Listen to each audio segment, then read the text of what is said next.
Danny, welcome. For those of you who don't know you, who are you, Danny? Who is Danny? Tell us about yourself. So, I am Danny. I've been coming to Arun actually 4 years exactly to the day today. 4 years today? Yep. Amazing. So, our first service was Thanksgiving 4 years ago. So that was amazing. Wow. How did you just turn up 4 years ago? Well, I've known about Arun for years. Like, I went to school with Reuben Harson. Okay. So I've known about the church for years and years and years. But 4 years ago, my wife was having a conversation with someone she worked with, and she said about coming to church. Because we were going through kind of figuring out being young parents. My son, I've got two boys, and my son, Freddie, was probably, 8 months, 9 months. And the kind of effects of having your first child was kind of coming to us. Yes. So yes, we were like really we've all struggling. been there. Yeah. You think it's going to be really like amazing, and then you just realise how tired you are and how skint you are and everything else. So those conversations led you to just turn up one Sunday morning. She said to us like, you should come down to church. Like, it's full of these nice people and it's great. And I kind of knew everyone anyway, like a lot of people. So I thought, well, like, it's easy for me to come in because I'd been into church a few times in school. So it was kind of like a already familiar environment. Okay, we'll come back to the story of how you kind of got to know God to some extent. Tell us about your childhood growing up. What was that like for you? So I come from a completely non-Christian background. I live with my mum, my sister, and my dad. We grew up in Littlehampton, in Rustington, but there was no talk of church in my house at all. My mum is an incredible woman, has worked in the nursing industry for 30 years, so she was out a lot doing a lot of night work. My dad is a more colourful character. He had a car accident when he was 14, so he got hit by a Land Rover when he was riding his bike. Oh, wow. And he was in like a coma for like 4 months and severe brain damage. And they said to him that he would basically never come out of this coma. And if he did, he would pretty much just be staring at the ceiling kind of thing. And he did. He came out of it, and he learnt to walk again. He learnt to read again. He learnt to speak. But with that came a lot of brain trauma. So he's not the best at dealing with kind of emotional situations. And again, having children, I think, really threw him out of loop. Most people, when they have that kind of something happen to them, they might seek counselling or they might seek medical help. But sure.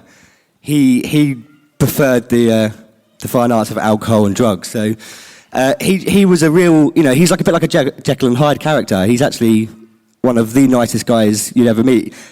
I tried to be kind. That's one of my biggest things. And a lot of my kindness comes from him. He was like one of the only people I used to see, like, if it's absolutely tipping down with rain, he would be the one I see stop and take the old deer like halfway across the county to get home. Like, he was a really good guy. So do you think you learned some of that from him? I thought, well, I had the good things. Yeah. And I probably learned a lot of bad things as well, but we're working on that.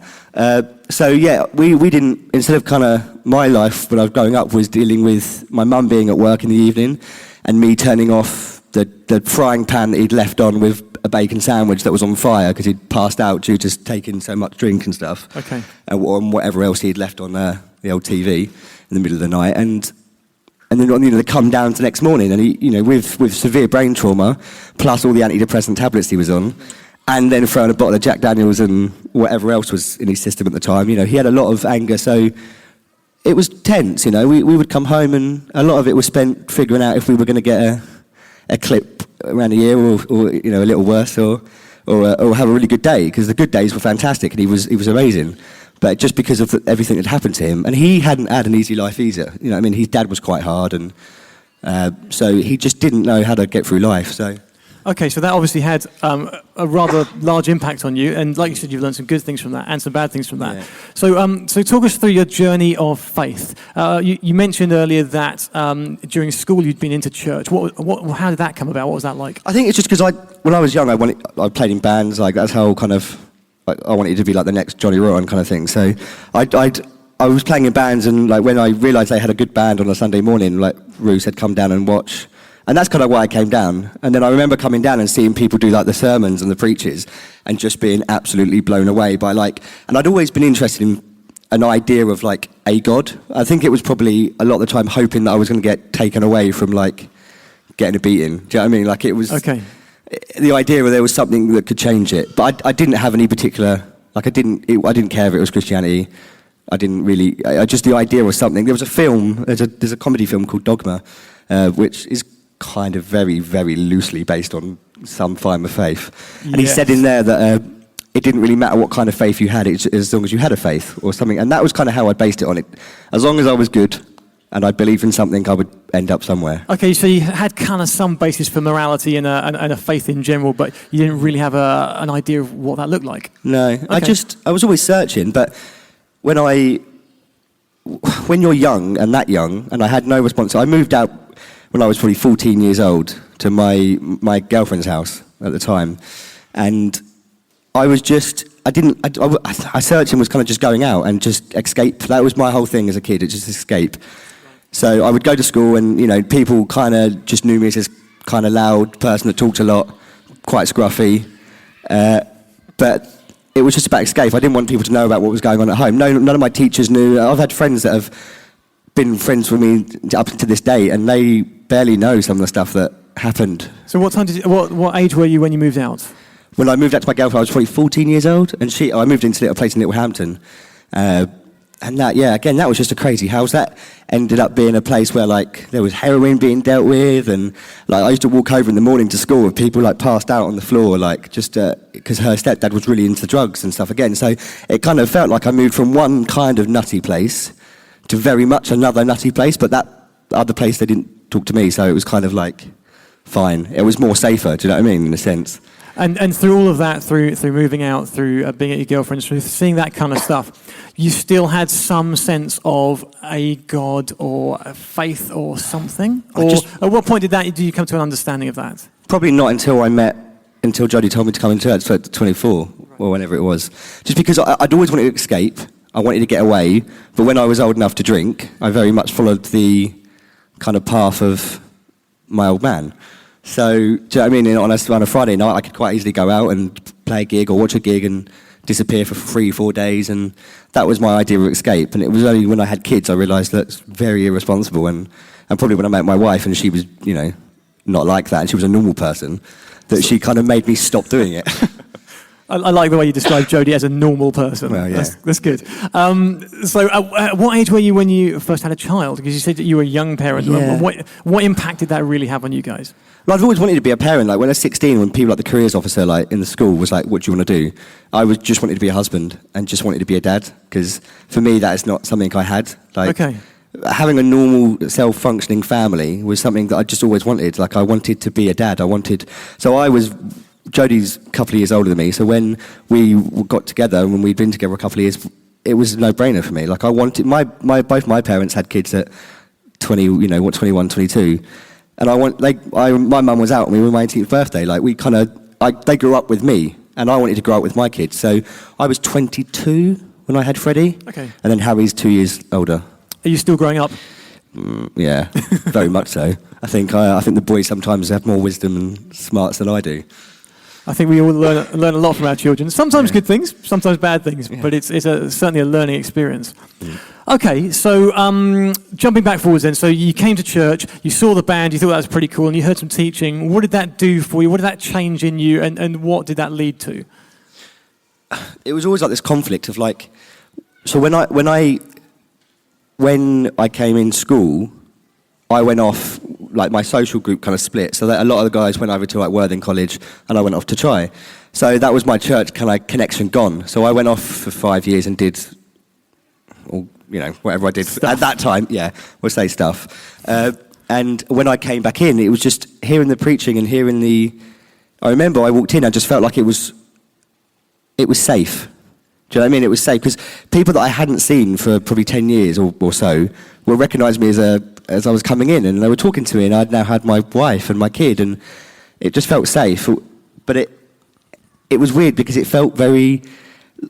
The next couple of weeks and the next couple of months of attending church, I had to really look at who I was and what I was doing, because I was still at this point going out with my friends, and I was hiding the fact that I had mental health, because I'd growing up with all the stuff with my dad, he used to phone me up on the way home from school and tell me, ask me where I was so he could come and try and find me with his car, because he would ring me up and say, I'm going to run you over, you're a disgrace, a mess, I hate you, you're dead to me, so that leaves you with some pretty weird kind of ego issues. So when I was at that age, I was still figuring out who I was, and my whole centre of life was around me. Like, I didn't really care for other people, in the sense that, like, I needed a pickup, and people were my pickup. I needed you to be my friend. I needed you to like me. I needed you to love me, because that's what I was missing. Yeah. So when I came to church, and I stopped drinking, and I stopped kind of doing these, trying to be better, and I looked at these other people that were around my life now, and they weren't a mess.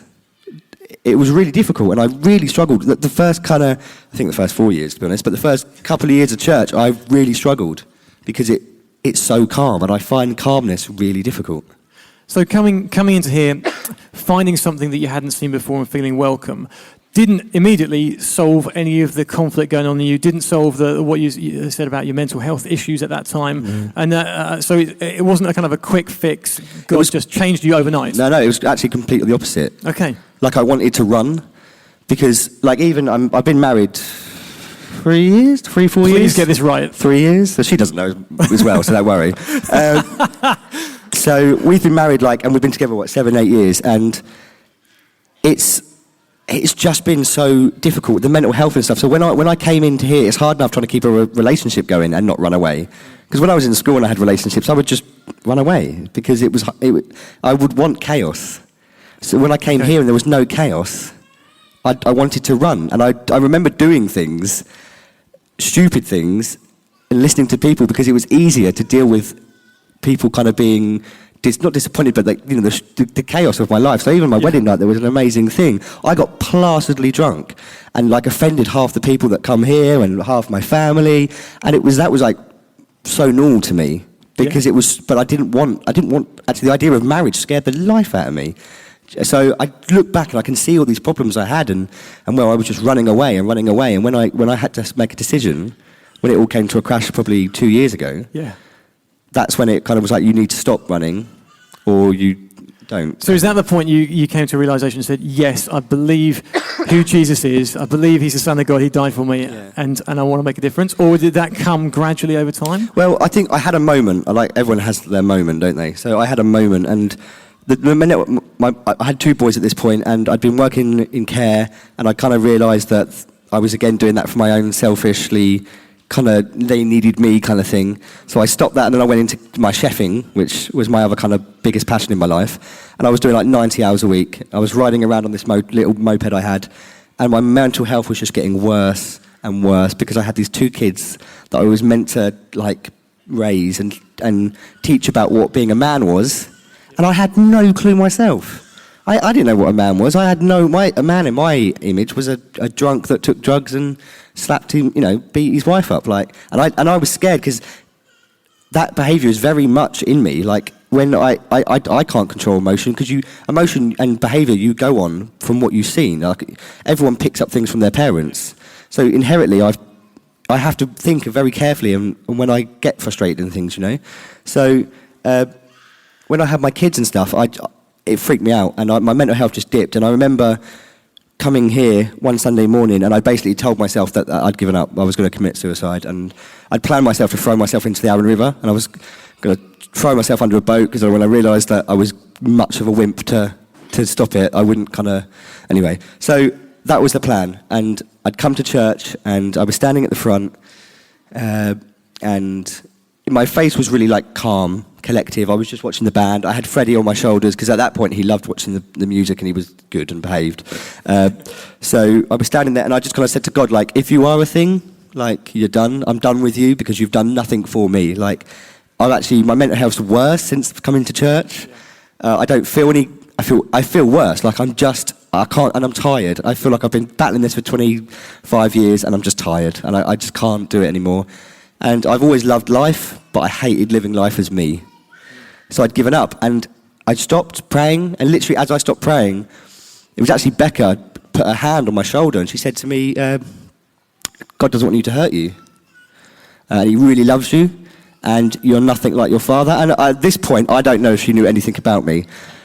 I don't think she did, I don't know. But at that moment, it was enough just to be stop, think about what the plan is, then just reevaluate it. So you took that as a word from God directly? Yeah, that was the moment I realised because it was everything I was saying in my head. Like I was literally in my head saying to God, I am scared of becoming my father. I'm scared of losing reality. I'm scared of losing my grip. And then as I finished saying the last words, she came over to me and said, don't do that.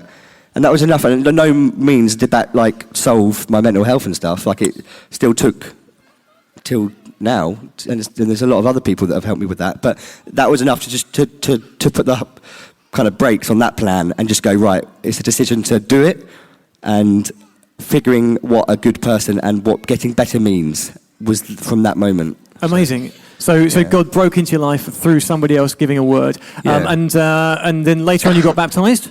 Yeah, I got baptised. And for me that was really, it was just really important because it was, again, just another part of me that was saying, it was the Men of Arun. I went down to the Men of Arun and it was a really good social event for me because, one, it was the pub, so I felt at home. And it was 2 minutes down my road, so it was a nice way of, I think, getting out the house, because me and my wife were still button heads quite massively at this point. So I went down there, and then I met Cookie, who now I live with, and I met Nat, and it was meeting those two guys probably that got me to where I am. I probably wouldn't be sane or at the level of where I am without those two guys, because they gave me. They gave me the point to ask questions and actually find really positive male influences that were older in my life that I could turn to and I could have these conversations with. So looking back, do you see a pattern of what God's done in you over the last 4 years? Is there a change, Danny? I think there definitely is a change, Danny. I think for me, it's just I come from a place where there's a lot of hatred. There's a lot of hatred. There's a lot of kind of sadness, and I just don't want that. And when I read these books, when I read the book, the Bible, there's this story of hope. Do you know what I mean? And for me, when I read, I feel like if I would have met Jesus back in the day, I would have been one of the people he would have talked to.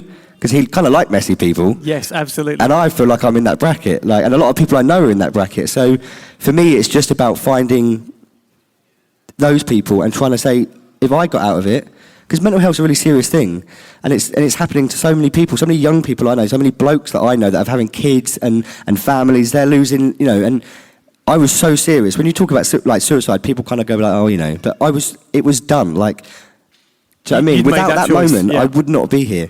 And that is the 100% truth up. So God's done amazing things. So here we are today, 2018. What's next for Danny Wigley? Where's God calling you to? What do you see your future looking like? I think, like I said, my cooking, my chefing, that's what I'm into now. That's my job. That's what I do for a living. And the one thing the kitchen has taught me is that you can be as kind of rough around the edges as you possibly want. And it's an environment where you fit in. Anyone fits in. So for me, it's just about trying to take that element and move forward. So all the young kids that I speak to in my kitchens, talk to them about God, talk to them about Jesus, and show them what I think Jesus is really about. And and my kids, and try them, the next generation of Wigleys be a Christian Wigley, because the Wigleys so far are known as drunks and drug addicts and people that have been in and out of jail or whatever. So the plan is now to have these family of Wigleys that are just known for Jesus and just known for being kind. Yeah, do you know what I mean? So it's good, and we're getting there. We're getting there. So that's brilliant, Danny. You obviously got passion for telling people about Jesus. You've got an evangelist. You want to share that knowledge. Tell us about what you're doing next year in Rwanda. Yeah. So another thing is with the drinking and the smoking, I've been severely overweight for quite a long time because of my love of food, and I've been a smoker. So I've decided that next year I'm running a marathon in Rwanda with the 4M guys. Yeah. So I've never been on a plane. I went to Switzerland once, and it was a bit of a, lads' holiday, so completely different. I don't like hot weather because I'm ginger, and we burn. So, and I've never run. If you would have asked me, I've never been into sports and stuff. So if you would have asked me kind of 6 months ago, what the worst thing in my mind, it would have been running. Yeah. And much to kind of how I do things, I decided one day that I was going to start running, and I thought I'd run a marathon, and not just a marathon in Worthing. It would have to be in Africa, and have to be this massive thing. And I told my wife, and she went absolutely mental because it was not planned and it was not thought about. But it's amazing because, again, for me, I think it's easy to sit here and go, I've had such a hard life.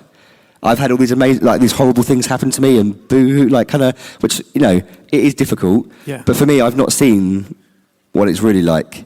And I want to see. I want to shock myself. So the idea is it's life-changing for the charity of, you know, going out there and running this marathon, which, like I said, 6 months ago, I couldn't even run up the stairs without possibly having a heart attack. Like, now I'm up to running races, and I'm doing races with you. Like, me and you went for a run in the woods with these really fit people, and I almost died then. But that was fun. You did so well. From your perspective, baby. But so now I'm running, and I'm doing these things, and you know, and I've got these medals on my wall of like fitness things. That's it. I've never had that. So it's going to be life changing for me to say, like, this is where I am, or I've been. Until now, I've gone to another country and seen poverty and run a marathon. Like, that's incredible. So at the moment, I'm just fundraising and trying to sort that out. And so next Sunday? Well, yeah, I was going to do it next Sunday, but then my car blew up, so we've had to use all the stuff for that. But I will be doing some stalls at the back of church, and there'll be some. I'm hoping to do some like chef nights where, you know, we can. I can maybe cook some people some nice food or something. So brilliant. How do people sponsor you if they want to? So it's all on. I do it all on my social media. So I have got links and I've got cards and stuff. So if anyone wants to sponsor me, which that'd be great, then come and speak to me after church. And I've got all like leaflets I can give you and websites and things like that. So yeah, next June I fly out to Africa and try and run a marathon, which will be quite fun, I think. Amazing. Can we have a round of applause for Danny, please? Thank you. So just before we finish, I think it'd be great to pray for you, Danny, with what your vision is and where you're going. So let's just pray. Father, I thank you for Danny's story. I thank you for his life so far and the change you've seen in him and the person that you've called him to be.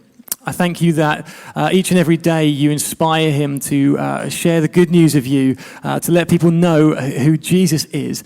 And I pray for his future as he fundraises towards his marathon, as he rises to the challenge, as he determines to follow you for the rest of his life. I just pray success and blessing upon him.